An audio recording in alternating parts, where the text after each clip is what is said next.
All right, some time ago I was doing an event that was a vocal only event, and all I needed was one microphone at that event, and I had another mic as a backup. I'm on this one right now, so let's listen to it. Check, test, 1, 2.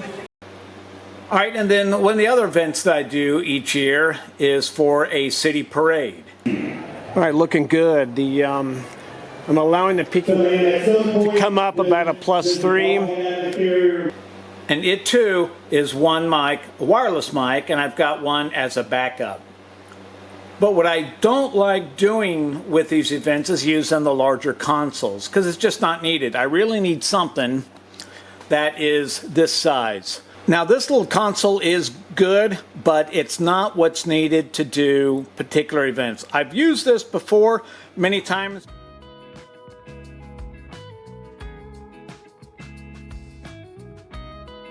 Little talking heads, little Mackie board sitting over here.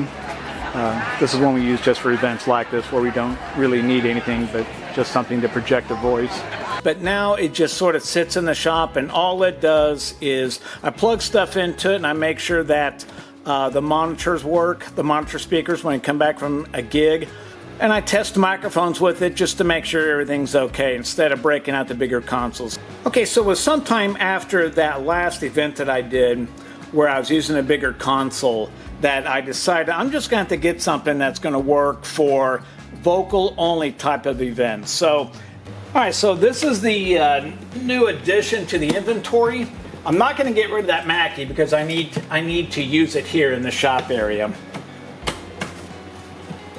This is now going to be the console. I'll just call it a mixer.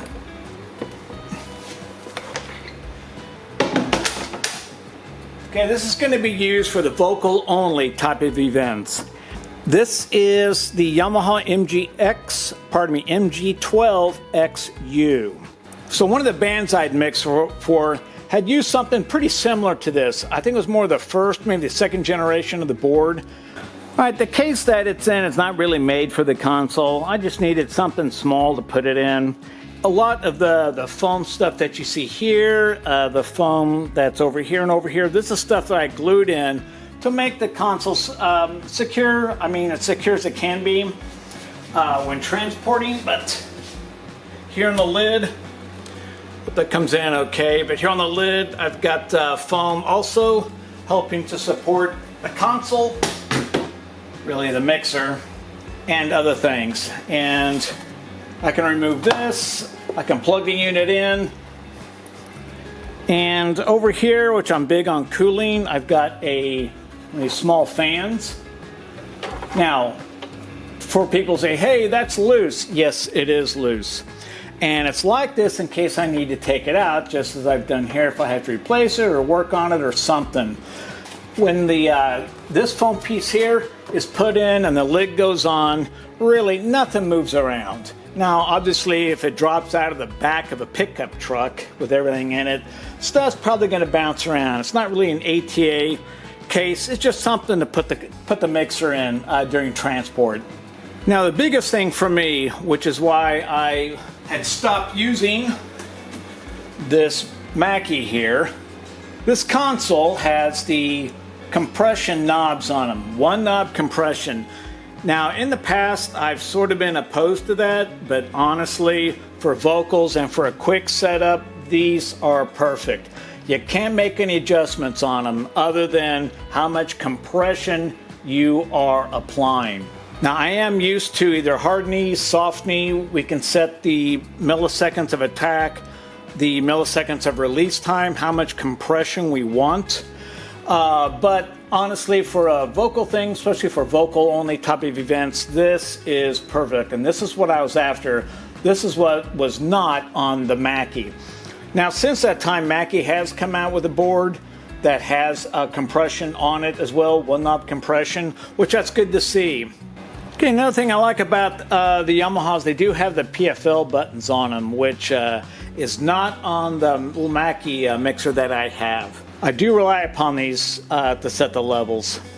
And obviously there's different routing options on it. It's basically the same thing that any of the Yamaha MG series mixers are.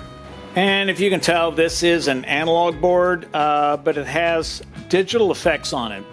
This is panning for grouping if we want to use the grouping function in it. It's actually a nice little board.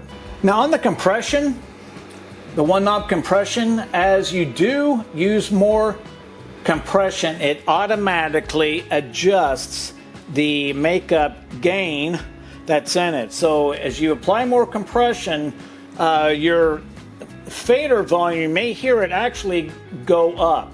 So if you get to a lot of compression that you're needed, you may have more output going on, so which is something that is usually normally set when you have the full control over the compression for the channel.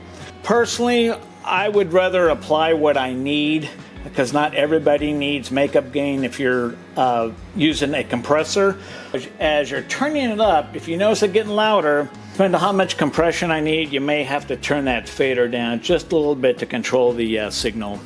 All right, that's about it. Just wanted to mention the new item that may show up in some of the videos. All right, thanks for watching.